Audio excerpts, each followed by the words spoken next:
건강한 장이 사람을 살린다.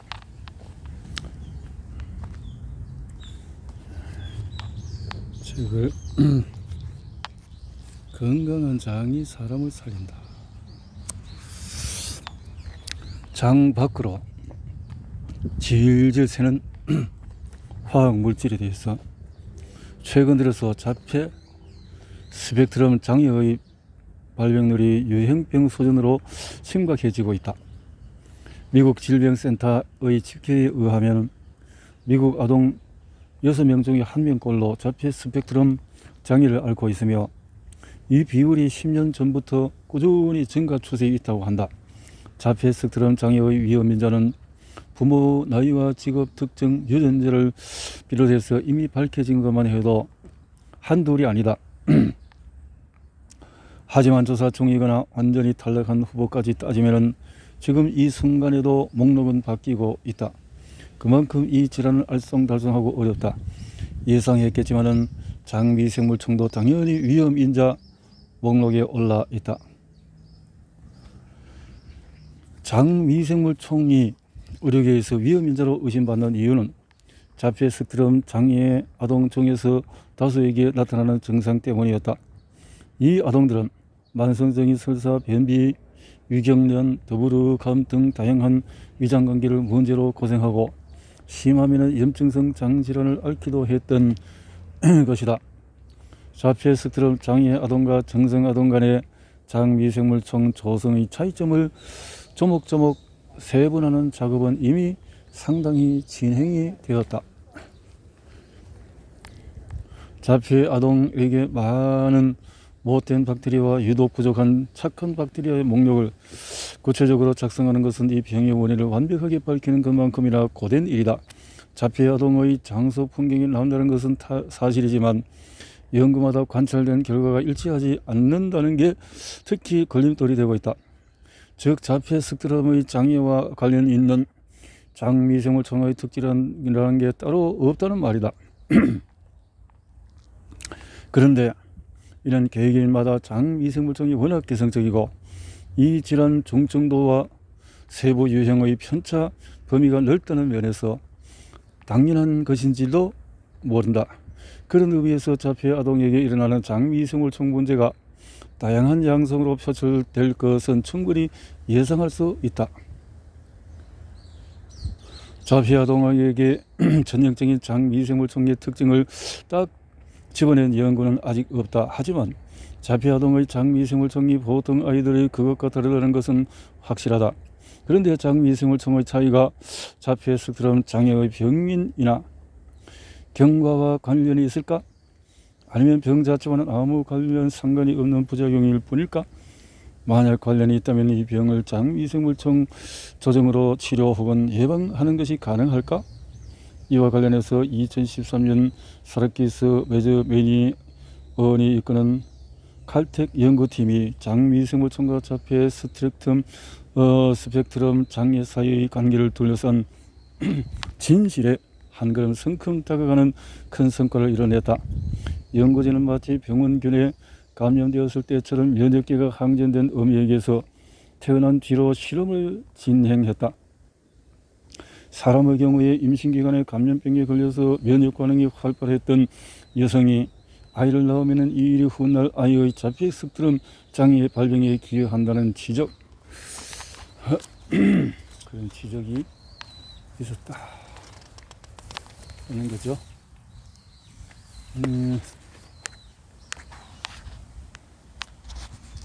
자폐 스펙트럼 쥐의 경우에 화학물질로 면역 반응을 유도하는 어미에게서 태어난 새끼들이 전형적인 자폐 환자의 특징과 일치하는 위장관 증상의 행동을 보인다. 우선 장 특성부터 살펴보면 위장벽 타일 사이사이의 마감이 엉성해서 투과성이 크고 그런 까닭에 장 밖으로 새어나가는 장미생물총 대사산물이 많다. 이렇게 성긴 소화관을 가진 개체들은 계속 초조하고 같은 행동을 반복하며 무리와 잘 어울리지 못한다. 한마디로 사람 환자가 그렇듯이 자폐 쥐의 장미생물총도 정상이 아니다. 칼텍 연구팀은 이런 쥐의 장애 유익균을 넣어주면 자폐 증상이 달라지는지 알고 싶었다. 그래서 사람 장에 흔한 유익균 박테로이스 프라질리스를 아픈 쥐에게 공급했다. 비프라질리스는 대장 상피 세포를 최근에 위장벽 누수 부위를 메울 회반적 단백질을 합성하게 만든다.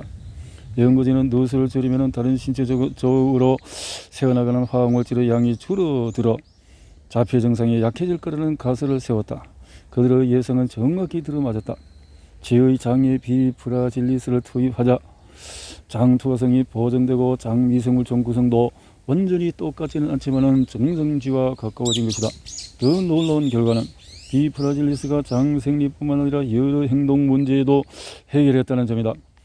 비프라질리스를 치료받은 녀석들은 예전만큼 불안에 떨지 않고 특정 동작을 더 이상 반복하지 않으며 친구들과도 잘 지냈다. 사교성이 여전히 떨어지긴 했지만 장미생물 치료로 자폐 증상이 개선되는 사실 자체가 큰 시사점을 갖는다. 그런데 비프라질리스 제재를 살아 약국으로 달려가기 전에 알아두어야 할 사실이 두 가지 있다. 첫째, 이 균주는 어디에서도 판매되지 않는다. 이 균주는 판매가 되지 않는다.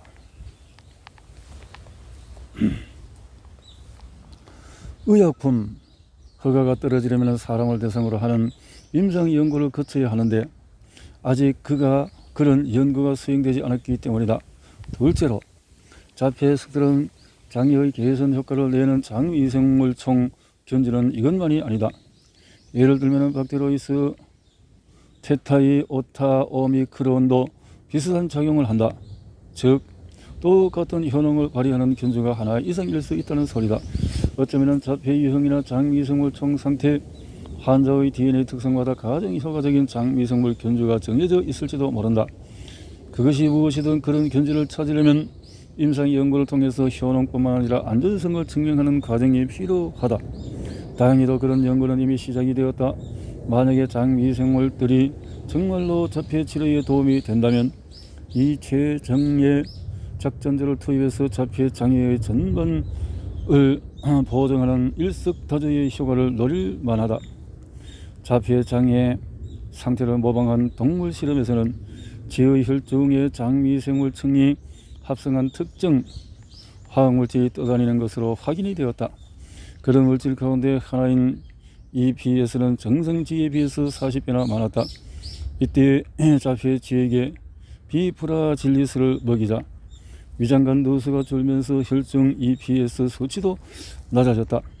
그런데 EPS 증가만으로도 불안 증세가 나타날까? 이 궁금증을 해결하기 위해서 연구팀은 건강한 쥐에게 EPS를 주입한 후에 지켜봤다. 그랬더니 녀석들의 행동이 자폐 증세와 비슷하게 변하는 것으로 관찰되었다. 하지만 이 실험만으로 EPS가 사람의 자폐성과 관련이 있는 유일하거나 가장 중요한 화학물질이라고 단정하는 것은 지나친 비약이다. 실험 대상이 사람이 아닌 쥐였기 때문이다. 그럼에도 장미생물총이 장에서 숙주의 행동에 영향을 미치는 특별한 화학물질을 만든다는 것은 분명하다.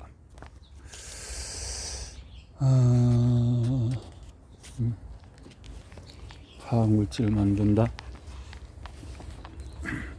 우리 장소에 감독관이 없는 제약 공장에서는 아직 우리도 모르는 다양한 화학물질이 만들어진다. 그 중에는 다량의 혈류로 새어나가서 비정상적인 행동이나 감정 상태를 유발하는 것들도 있다. 이럴 때에 비프라질리스는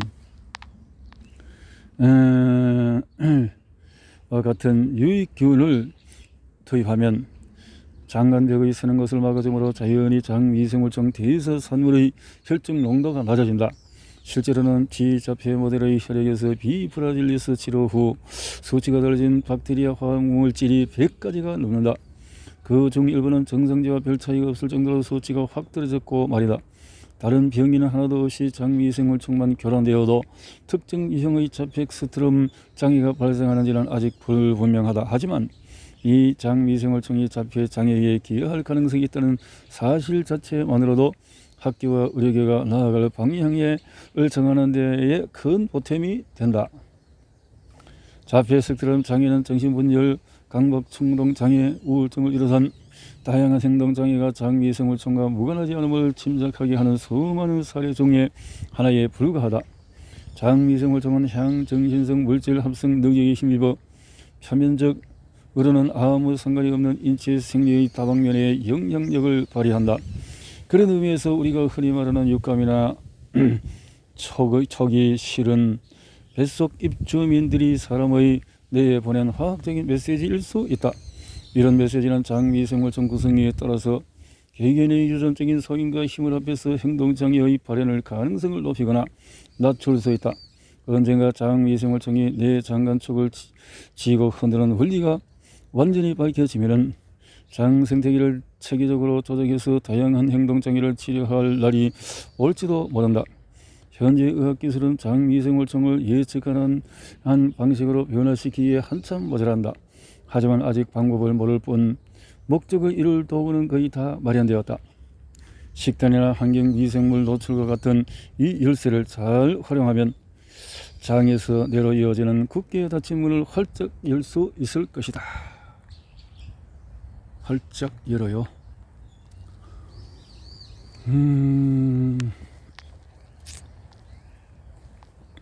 대화의 매개체 발효식품.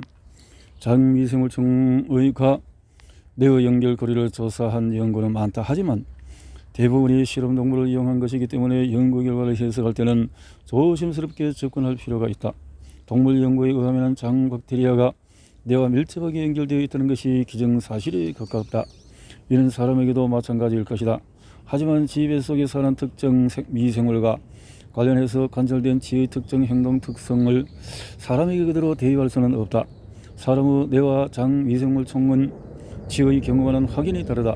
따라서 사람의 장미생물청이 구체적으로 어떻게 자폐엑스트럼 장애, 우울증, 불안장애 등의 질병은 물론이고 사람의 성격과 기분에까지 관여하는지를 정확하게 파악하려면 사람을 대상으로 한 임상 연구를 반드시 해야 한다. 2013년에 UCLA의 한 연구팀이 사람 뇌가 장미생물의 영향을 받는지 알아보기 위한 연구를 실시했다. 이 연구에서는 위장관 증상이나 정신 증상이 전혀 없는 건강한 여성 12명에게 4가지 종류의 유익균이 들어있는 요구르트를 4주 동안에 매일 2번씩 먹게 했다. 이를 실험군과 비교할 대조군으로 대조군으로는 하루에 2번씩 위약, 즉 유익균이 들어있지 않은 요구르트를 먹은 집단과 아예 아무것도 하지 않은 집단을 두었다. 공정을 기하기 위해서 연구는 이 중으로 눈가림 처리되어서 참가자와 연구진 모두가 끝날 때까지 누가 유익균을 먹고 누가 먹지 않는지 몰랐다. 연구진은 4주 체험을 시작하기 전과 완료한 후에 각 참가자의 뇌를 기능적 자기 공명 영상으로 촬영했다. fMRI 촬영은 2가지 조건에서 실시했는데 한 번은 편안하게 씌워서 안정된 상태에서 찍고 다른 한 번은 두려움이나 분노와 같이 부정적인 감정을 표현하는 얼굴 표정 사진을 보여주고 찍었다. 이렇게 감정의 동요를 유발하는 것은 사진을 본 특정 불안 장애를 앓는 환자의 뇌를 fMRI로 들여다보면 실제로 뇌의 활동 패턴이 변하기 때문이다. 검사 결과 2가지 조건 모두 유익균을